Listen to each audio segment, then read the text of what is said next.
लाख गांवों को यदि ये 3250 करोड़ रुपए दिए जाएं तो हर गांव, चाहे वो उत्तराखंड का 20 परिवार का गांव है, चाहे वो नागालैंड का, मिजोरम का, मणिपुर का, दूर दराज का कोई गांव है, तो हर गांव को 5 से 6 करोड़ रुपए मिल सकते हैं। ये इतनी संपत्ति है। हमारे यहां कई बार हम बात करते हैं ना कि हमारे रोड अच्छे हो जाएं, हमारे यहां आईआईटी खुल जाए, आईआईएम खुल जाए, विद्यालय अच्छे हो जाएं, लेकिन क्यों नहीं हो पाते? क्योंकि पैसा नहीं है। अगर ये 3200 लाख करोड़ रुपए इसका 20% भी मिल जाए तो भारत की तस्वीर और तकदीर बदल सकती है। आज जो भारत के ऊपर देसी विदेशी जो कर्ज है ना, वो पूरा देसी और विदेशी कर्ज भारत के ऊपर लगभग 150 लाख करोड़ रुपए का कर्ज है।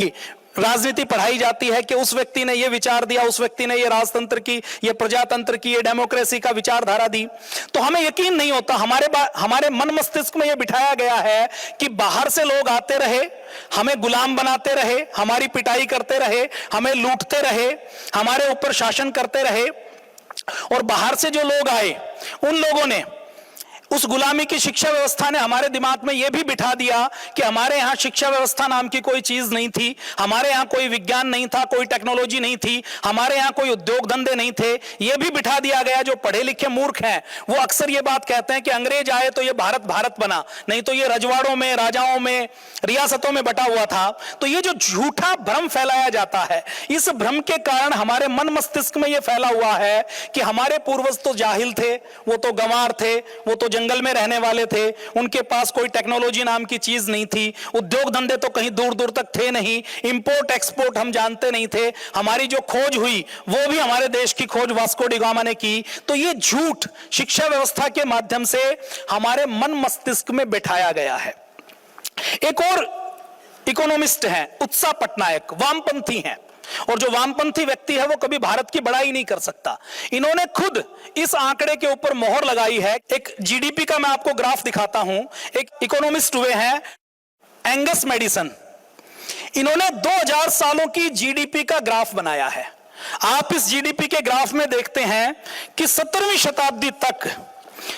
शताब्दी तक भी हम देखते हैं तो भारत का जो व्यापार है, भारत की जो व्यापार में हिस्सेदारी है, पूरी दुनिया के व्यापार में हिस्सेदारी, वो लगभग 33% है। 1830 तक भी जब औद्योगिक उत्पादन भारत में बंद हो गया था, उद्योग धंधे नष्ट कर दिए गए थे, उस समय भी भारत में विश्व का 17.6% उत्पादन होता था। उस समय जब अंग्रेजों का शासन आ चुका था, बंगाल को, बिहार को, उड़ीसा को लूटा जा चुका था, बंगाल के नवाब से करोड़ों लाखों पाउंड लूटे जा चुके थे, उसके बाद भी ब्रिटेन की हिस्सेदारी उस समय तक केवल 9% रही है। 19वीं शताब्दी में भारत का व्यापार का हिस्सा 1.7% रह गया और ब्रिटेन का हिस्सा 18.6% हो गया। तो ब्रिटेन में जितना विकास हुआ वो अंग्रेजों की लूट से, भारत को लूटा तो उस भारत की लूट से उसका विकास हुआ है। अगर अकबर के समय की हम बात करें तो अकबर के समय में भी हम देखें तो अकबर के समय में 16वीं शताब्दी में दुनिया की 1/4 दौलत भारत के अंदर थी। इसी ग्राफ में हम देखते हैं, आप शुरू के लगभग 1200 सालों तक देखते हैं तो भारत पूरी दुनिया के व्यापार का 33% होल्ड करता था। 33% पूरी दुनिया की जीडीपी का हिस्सा केवल भारत का होता था। इतना अमीर, इतना औद्योगिक रूप से समृद्ध हमारा भारत रहा है। और ये जो 17वीं शताब्दी में भी, 18वीं शताब्दी में भी जो व्यापार की हिस्सेदारी 17% रही है ना, तो उस समय तक हमारे ऊपर हजारों आक्रमण हो चुके हैं, हजारों बार हमें लूटा जा चुका है। मुगलों ने लूटा, ईरानी आए, अफगानी आए, अलग अलग विदेशी हमलावर आए, उन्होंने खूब लूटा, मंदिरों को तोड़ा। उसके बाद भी इतनी समृद्धि हमारे देश में रही है। और ये जो समृद्धि है, पूरी दुनिया के जो विशेषज्ञ हैं वो ये मानते हैं कि किसी देश में यदि शिक्षा की सुनियोजित व्यवस्था नहीं हो तो उद्योग नहीं पनप सकते। किसी देश में यदि राजनीति बहुत शुचितापूर्ण नहीं रही हो, राजतंत्र और व्यवस्थाएं बहुत अच्छी नहीं रही हो, तो इतना उद्योग धंधा बढ़ नहीं सकता। समाज इतना उन्नत नहीं हो सकता। किसी देश की न्याय व्यवस्था यदि बहुत अच्छी नहीं रही हो तो उस देश में इतना उद्योग धंधा बढ़ नहीं सकता। किसी देश में यदि कृषि की व्यवस्था बहुत अच्छी नहीं रही हो तो उस देश में इतना उद्योग धंधा पनप नहीं सकता। और किसी देश में तंत्र, सारे तंत्र बहुत सुनियोजित, सुगठित और विश्व में सर्वोत्तम नहीं रहे हों तो कोई भी, किसी भी देश की अर्थव्यवस्था पूरी दुनिया की सबसे अच्छी अर्थव्यवस्था नहीं हो सकती। ये सारी चीजें आपस में एक दूसरे के इंटीग्रेटेड हैं। अकबर के समय में 16वीं शताब्दी में जो अकबर का खजाना था वो 17.5 मिलियन पाउंड था।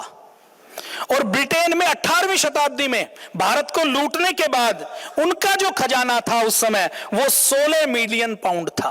मतलब भारत जितना 16वीं शताब्दी में था, ब्रिटेन कई कई देशों की लूट करने के बाद भी वहां तक नहीं पहुंच पाया 18वीं शताब्दी तक।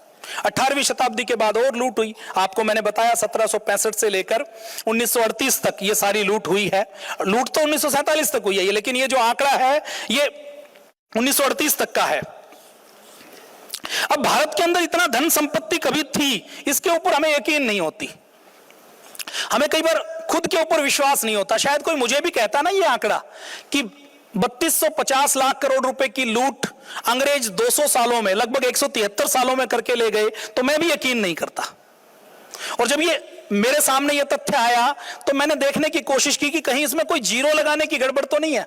हो सकता है 320 लाख करोड़ रुपए की लूट हो, उसको हम 3250 लाख करोड़ रुपए कैलकुलेट कर रहे हो। तो उसको जब देखा तो ये पाया, आज भी देखिए पूरी दुनिया में सबसे बड़ा खजाना यदि किसी को माना जाता है तो सोने को माना जाता है। सोना, चांदी, हीरे जवाहरात ये परमानेंट एसेट हैं। प्रॉपर्टी की वैल्यू कम ज्यादा हो सकती है। ये ग्लोबल करेंसी है। यूरो फेल हो सकता है, डॉलर फेल हो सकता है, पाउंड फेल हो सकता है, लेकिन ये जो गोल्ड है ये फेल नहीं हो सकता। इसकी कीमत कभी कम नहीं हो सकती। अर्थव्यवस्था डूब जाए तो भी सोने की कीमत कम नहीं होगी, क्योंकि जो सोने की कीमत है वो इंटरनेशनल मार्केट में तय होती है। तो इसी सोने की मैं यदि बात करूं तो भारत के अंदर, चलो मैं उसकी बात अभी आपको बताऊंगा, उससे पहले मैं आपके सामने एक तथ्य और रखना चाहता हूं। अभी 4-5 साल पहले एक रिपोर्ट आई, फ्लोरिडा की एक कंपनी है ओडिसी मैरीन। वो फ्लोरिडा की कंपनी क्या करती है, जो जहाज डूब जाते हैं उन डूबे हुए जहाजों में यदि कोई कीमती सामान है तो रोबोट को नीचे भेजती है और रोबोट को नीचे भेजकर वहां से सोना चांदी निकालती है। तो उनको पता लगा, उन्होंने सागर का अध्ययन किया तो यह पाया कि यहां पर गैरी सिप्पा नाम का एक जहाज अटलांटिक महासागर में डूबा हुआ है। फिर उन्होंने पता किया तो यह पता लगा कि भारत से एक चांदी से भरा हुआ जहाज आयरलैंड भेजा जा रहा था। 1941 में भेजा जा रहा था। विश्व युद्ध शुरू हो गया था। विश्व युद्ध में अंग्रेजों को धन की आवश्यकता थी तो भारत से धन लूटकर वो रूटीन में भी भेजते थे। उस समय उनको ज्यादा आवश्यकता थी तो उन्होंने चांदी का भरा हुआ एक जहाज अपने देश के लिए युद्ध में भाग लेने के लिए उसमें चांदी भर के भेजी। अब जर्मनी जो उस समय ब्रिटेन के अगेंस्ट में लड़ रहा था सेकेंड वर्ल्ड वॉर में हिटलर के नेतृत्व में, उसके जासूसों को इसका पता लगा कि ऐसे ऐसे एक चांदी का भरा हुआ जहाज हमारा दुश्मन भारत से आयरलैंड में भेज रहा है। तो उन्होंने योजना बनाई कि इस जहाज को हम डुबो देते हैं तो युद्ध में हमारी पोजीशन मजबूत हो जाएगी। तो उन्होंने तारपीड़ो चलाया और तारपीड़ो चलाकर उस जहाज को अटलांटिक महासागर के समुद्र में डुबो दिया। अब क्योंकि 50-60 सालों तक ऐसी कोई टेक्नोलॉजी थी नहीं कि समुद्र के गहरे पानी में जाकर वहां से सोना चांदी कुछ निकाला जा सके, तो ओडिसी मैरीन ने कुछ अपना रोबोटिक्स, कुछ ऐसा सिस्टम बनाया कि वो डूबे हुए जहाजों का सोना चांदी कीमती सामान निकालते हैं। तो इस ओडिसी मैरीन ने उस जहाज के अंदर से चांदी निकाली। तो उस जहाज के अंदर से जो 1941 में इस सारी लूट होने के बाद अपने देश से भेजा गया था, अब लूटा कितना ये रिकॉर्ड तो अंग्रेजों के पास है, लेकिन उस जहाज के अंदर 219 टन चांदी, 219 टन का मतलब है 2,19,000 किलो चांदी उसके अंदर से निकली। इस 2,19,000 किलो चांदी की वैल्यू यदि आज हम कैलकुलेट करते हैं तो लगभग 1400 करोड़ रुपए होती है। तो 1400 करोड़ 2,19,000 किलो चांदी एक जहाज में 1941 में भेजी हुई थी, इसको यदि इस न्यूज के बिना, निकालने के बिना मैं आपके सामने कहता तो शायद आप यकीन नहीं करते कि भारत में सोने चांदी ऐसे ट्रकों में, जहाजों में भेजे जाते होंगे, आपको और मुझे शायद यकीन नहीं होता। लेकिन ये जो जहाज है ये कितना बड़ा था, जो ट्रक अपना आज का जो बड़ा ट्रक होता है ना, उसमें 30-40 टन माल आता है। तो ऐसे लगभग 8 से 10 ट्रक के बराबर सामान जिसमें आ सके, वैसा ये एक जहाज था और इसको रिकवर किया गया। ये न्यूज आप किसी भी मीडिया हाउस से वेरीफाई कर सकते हैं। आपको मैं और कुछ प्रमाण देता हूं। अपने यहां आपने एक मंदिर का नाम सुना होगा, पद्मनाभन मंदिर, सुना है आप लोगों ने नाम? उस पद्मनाभन मंदिर के अंदर आज भी लगभग 3 लाख करोड़ रुपए का सोना, चांदी, हीरे जवाहरात हैं। और ये कोई हवाई आंकड़ा नहीं है। इस पद्मनाभन मंदिर के जो 7 तहखाने हैं, उनमें से 6 तहखानों की गिनती सुप्रीम कोर्ट की और सीएजी की अध्यक्षता में बनाई गई कमेटी ने एक एक आर्टिकल की जांच करके उसकी लिस्ट बनाई है। उतना सोना, चांदी, हीरे जवाहरात तो आज की वैल्यू में वहां पर है। और जब कोई एंटीक चीज होती है, उस मंदिर में जो हजारों साल पुराना सोने चांदी के सिक्के और मूर्तियां हैं, जब इंटरनेशनल मार्केट में हम जाते हैं तो जैसे कोई 10 ग्राम सोने का सिक्का यदि आज का सोने का है तो उसकी कीमत 50,000 रुपए है, लेकिन यदि वो 2000 साल पुराना हो तो उसकी कीमत 10 गुना से लेकर 100 गुना से लेकर 1000 गुना कुछ भी हो सकती है। तो आज भी हमारे एक मंदिर में 3 लाख करोड़ रुपए की संपत्ति है। तो भारत इतना अमीर रहा है और ये एक मंदिर में हो सकती है क्योंकि वो साउथ का मंदिर है, वो किसी तरह से अंग्रेजों से, मुगलों से बचा रह गया। अपने भारत में, पंजाब में, उत्तराखंड में, जम्मू कश्मीर में, हिमाचल प्रदेश में, उत्तर प्रदेश में, राजस्थान में, मध्य प्रदेश में, बिहार में, बंगाल में लगातार विदेशी आक्रमण होते रहे और हमारी जो धन संपत्ति थी उस सारी धन संपत्ति को लूट लिया गया। और आपके सामने मैं प्रमाण देता हूं, इस एक पद्मनाभन मंदिर के खजाने से कई राज्यों का बजट बन सकता है। तो इतना पैसा हमारे पास थे। अगर हम दुनिया भर में सोने की बात करें तो आज तक पूरी दुनिया में लगभग 2 लाख टन सोना निकाला गया है और इस 2 लाख टन सोने का 10% आज भी 21,000 टन सोना आज भी हमारे घरों में, हमारी माताओं बहनों के पास है, जो किसी रिकॉर्ड में कैलकुलेट नहीं होता, जो उनके पास गहनों के रूप में है। और ये जो 21,000 टन सोना है, आप देखिए हर देश की जो नोट छापने की कैपेसिटी है वो उसके जो गोल्ड रिजर्व उसके पास है उससे तय होती है। कुछ बड़े जो फ्रॉड देश हैं, अमेरिका जैसे, वो दूसरों के ऊपर नियम तो मानते हैं लेकिन खुद गड़बड़ भी कर लेते हैं। लेकिन सिद्धांत यही है, इस सिद्धांत में जालसाजी बहुत होती है, लेकिन मूल सिद्धांत बैंकिंग का यह है कि जितना गोल्ड रिजर्व है उतनी आप करेंसी छाप सकते हैं। ज्यादा छापेंगे तो इन्फ्लेशन हो जाएगा और आपकी करेंसी की कीमत कम हो जाएगी। जैसे आप 1-2 देशों को भी देखते हैं ना, वो जो 2-4 ऐसे देश हैं जहां पर आप नोट थैले में भरकर लेकर जाएं, गाड़ी में लेकर जाएं तो बदले में ब्रेड का 1 पैकेट मिलता है, 1 किलो आलू मिलता है। इन्फ्लेशन हो जाएगा। तो इस गोल्ड की आज मैं बात करूं तो अमेरिका में केवल 8,000 टन सोना है, जर्मनी में 3,300 टन सोना है, इटली में 2,450 टन सोना है, फ्रांस में 2,400 टन सोना है, रूस में 1,900 टन सोना है। इन 5 देशों को मिला दिया जाए तो इन 5 देशों के गोल्ड रिजर्व से ज्यादा केवल हमारे देश की माताओं और बहनों के पास सोना है आज भी, इतना लूटने के बाद भी। और भारत सरकार की मैं बात करूं कि रिजर्व बैंक ऑफ इंडिया के पास कितना सोना है, तो रिजर्व बैंक ऑफ इंडिया के पास केवल 760 टन सोना है। अब मंदिरों में और कैसे सोना है, जैसे पद्मनाभन मंदिर का मैंने बताया कि वहां पर 1300 टन सोना है। यदि मैं दुनिया एक अपने और मंदिर की बात करूं, अपने साउथ में एक और मंदिर है जिसको तिरुपति बालाजी का मंदिर कहा जाता है। उस तिरुपति के बालाजी मंदिर में भी कम से कम 250 से 300 टन सोना है। हर महीने 100 किलो सोना तो अभी भी तिरुपति बालाजी के मंदिर में चढ़ाया जाता है। लगभग 4,500 किलो सोना तो तिरुपति बालाजी के मंदिर ने फिक्स डिपॉजिट में रखा हुआ है। अभी धनतेरस गई थी ना, अकेली इस धनतेरस पर 40 टन सोना अपने देश में खरीद की गई। और ये जो धनतेरस के ऊपर जो खरीद होती है ना, ये तो शगुन के तौर पर होती है कि हमें 10 ग्राम 20 ग्राम कुछ ना कुछ खरीदना है। तो ये देश इतना अमीर रहा है, ये आज भी इतना अमीर देश है, और पूर्व में कितना अमीर रहा है इसका आप अंदाजा लगा लीजिए। 21,000 टन का मैंने आपको सोने का आंकड़ा दिया ना, ये 2 साल पुराना है। आज की मैं बात करूं तो 22,500 टन हो चुका है। पूरी दुनिया में आज भी जितना खनन किया हुआ सोना है वो 2 लाख टन है, और 2 लाख टन में से 10% सोना आज भी हमारे पास है। ये जो ब्रिटेन में दूसरे देशों की तिजोरी में जो सोना रखा हुआ है वो तो हमारा ही लूटा हुआ है। सोने के बारे में क्या कहते थे पुराने जमाने में, अपने भारत को जो सोने की चिड़िया कहा जाता था, वो इसलिए कहा जाता था कि पूरी दुनिया से जितना भी सोना चांदी हीरे जवाहरात मोती होते थे, देखिए भारत के अंदर गोल्ड निकाला नहीं जाता बहुत अधिक, साउथ अफ्रीका में निकाला जाता है, चीन में निकाला जाता है, यूएसए में निकाला जाता है। आज भी भारत का जो गोल्ड का प्रोडक्शन है ना, वो कहीं नहीं है, उसकी डिमांड का 10% भी पूरा नहीं करता। केवल कर्नाटक की 1-2 खदानें हैं जहां पर थोड़ा बहुत सोना निकलता है, लेकिन भारत में पुराने जमाने में भी सोना निकलता कम था। हमारे उद्योग धंधे इतने थे, हमारा आत्मनिर्भर भारत इतना था, स्वदेशी का अभियान इतना मजबूत था कि विदेशी इतिहासकार ये लिखते हैं कि भारत एक गड्ढे की तरह है।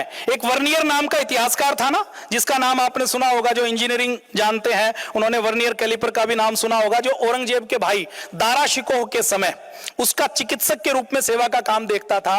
वो ये कहता था कि भारत पूरी दुनिया में एक ऐसे गड्ढे की तरह है जहां से पूरी दुनिया का सोना चांदी हीरे जवाहरात, जैसे पानी बहता बहता नीचे गड्ढे में जाता है, ऐसे ही पूरी दुनिया का सोना चांदी और हीरे जवाहरात भारत के अंदर बह बहकर आते हैं।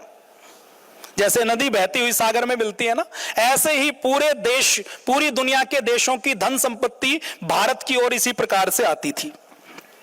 बाबर ने भारत के ऊपर आक्रमण किया। कई बार यह कहा जाता है कि ये जो व्यक्ति आए थे ये कहीं के राजा थे, महाराजा थे, ये कहीं बहुत अमीर व्यक्ति थे, भारत में ये धर्म परिवर्तन के लिए आए थे। ये केवल धर्म परिवर्तन के लिए नहीं आए थे, ये सब भूखे नंगे चोर डकैत लुटेरे थे, ये भारत को लूटने के लिए आए थे। बाबर खुद अपने बाबरनामा में ये लिखता है, वो कहता है कि मैं भारत आया हूं लेकिन मैं भारत से खुश नहीं हूं, भारत का मौसम खराब है। वो कहते हैं मुझे खरबूजे तरबूज खाने की आदत है, भारत के अंदर अच्छे खरबूजे और तरबूज नहीं मिलते, तो मेरा भारत में बिल्कुल मन नहीं लगता। ये उस मुगल के बारे में मैं कह रहा हूं जिसके बारे में यह कहा जाता है कि वो एक बार यहां पर आया तो यहीं पर बस गया।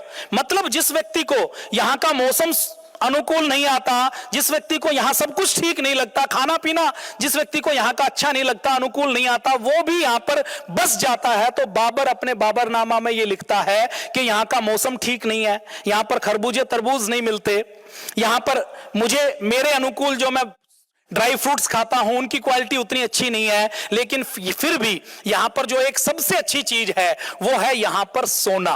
जितना सोना भारत में है उतना पूरी दुनिया में कहीं पर भी नहीं है। और बाबर जैसे हमलावर यहीं इस देश में आकर बस जाते हैं। वो ये सोचते हैं कि बार बार वहां से आकर लूट कर जाऊंगा तो पूरा नहीं लूट सकता, पूरा अगर इस देश को लूटना है तो यहीं पर बसना पड़ेगा। 2021 की मैं बात करूं तो 2021 में 1,000 करोड़ रुपए का सोना हर साल भारत में खरीदा गया है केवल गहनों के नाम से। अब थॉमस रो नाम का, भारत कितना अमीर था मैं वो आपको यकीन दिलवाता हूं। आज के बाद आप उठकर जाओ तो कभी भी भारत को गरीब नहीं मानो, कभी आपके मन में यह नहीं आए कि भारत तो गरीब देश है, भारत बहुत अमीर देश है, यह आपके मन में आए। आपके सामने तर्क तथ्य प्रमाण इतने रखूंगा कि आपको यकीन करना पड़ेगा कि जो भारत सोने की चिड़िया थी तो भारत वाकई में सोने की चिड़िया थी, केवल ये एक कोटेशन नहीं है। थॉमस रो एक ब्रिटिश राजदूत भारत में आया, उनको यह पता लगा कि भारत बहुत अमीर देश है, तो वो जब भारत में आया तो वो जहांगीर के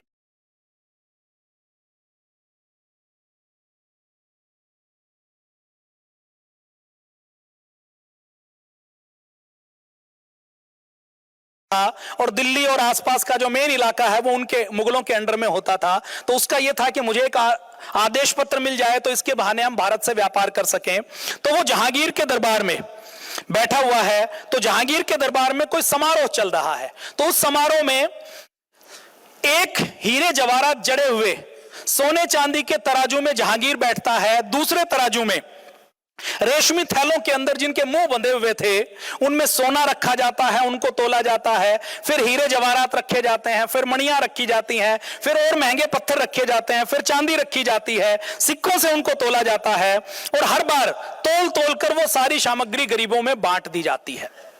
अब थॉमस रो ये देखता है तो उसके सामने वो जो रेशम के थैले हैं उनको देखकर वो ये कहता है कि मैं अपनी आंखों से यकीन नहीं कर पा रहा कि इन थैलों के अंदर सोना चांदी हीरे जवाहरात हो सकता है। मैं ये सोचता हूं कि किसी व्यक्ति को यदि तोला जा रहा है तो केवल पत्थरों से या धातु से, लोहे जैसी धातु से तोला जा सकता है, किसी अमूल्यवान धातु से तोला जा सकता है। मुझे यह लगता है कि इनके अंदर पत्थर होंगे, लेकिन मुझे यकीन करना पड़ रहा है कि यह जहांगीर का दरबार है, इनके अंदर पत्थर नहीं है, सोने चांदी हीरे जवाहरात है, क्योंकि बाद में उन थैलों का मेरे सामने मुंह खोलकर उसको गरीबों में बांटा गया है। अब भारत में ये जो धन है यह आता कहां से था? भारत इतना अमीर कैसे था? आपने देखा होगा कि हमें भारतीय शिक्षा व्यवस्था में एक बात पढ़ाई जाती है कि भारत में वास्को डी गामा आया और उसने भारत की खोज की।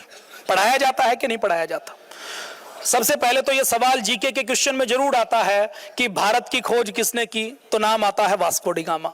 कब की, तो वो साल रखा जाता है। फिर अगला प्रश्न आता है कि वास्को डी गामा पहली बार किस तट पर आया, फिर बात आता है कालीकट के तट पर। ये 3-4 सवाल सबको आते हैं कि नहीं आते? हमें अपने दादाजी का नाम नहीं पता लेकिन वास्को डी गामा का नाम पता है। हमें अपने परदादा का नाम नहीं पता लेकिन बाबर का, जहांगीर का, शाहजहां का, हुमायूं का, उनकी 7 जन्मों की पढ़ाई हमें आती है। तो ये वास्को डी गामा भारत में किस लिए आया था? देखिए, पुराने जमाने में भारत से व्यापार होता था। व्यापार किस चीज का होता था? काली मिर्च का, मसालों का, हाथी दांत की वस्तुओं का। आपको ध्यान है, आपके बचपन में आप याद कीजिए, आपके आसपास जो कोई बड़ी हाट मार्केट होती थी, कोई हाट बाजार होता था या बाजार होता था, उसमें एक बोर्ड लगा रहता था कि सोने चांदी का गोटा यहां पर बेचें। कपड़े की दुकानों के ऊपर लगा होता था कि नहीं लगा होता? याद करिए, थोड़ा जोर देना पड़ेगा। अब सोने चांदी का गोटा कौन सा होता था? घरों में उस समय तक, गांव के अंदर भी, मेरे गांव में रेलगाड़ी नहीं जाती, मेरे गांव में सड़क नहीं जाती, उस गांव में भी माताओं बहनों के पास वो साड़ियां, वो कपड़े होते थे जिसमें सोने और चांदी का गोटा लगा होता था। लगा होता था कि नहीं लगा होता था? बिकता था कि नहीं बिकता था? उसको खरीदते थे। तो ये सोने चांदी की धातु को बारीक तार में पिरोना, उसका कपड़ा बनाना, ये बारीक टेक्नोलॉजी भारत के अंदर हजारों सालों से थी।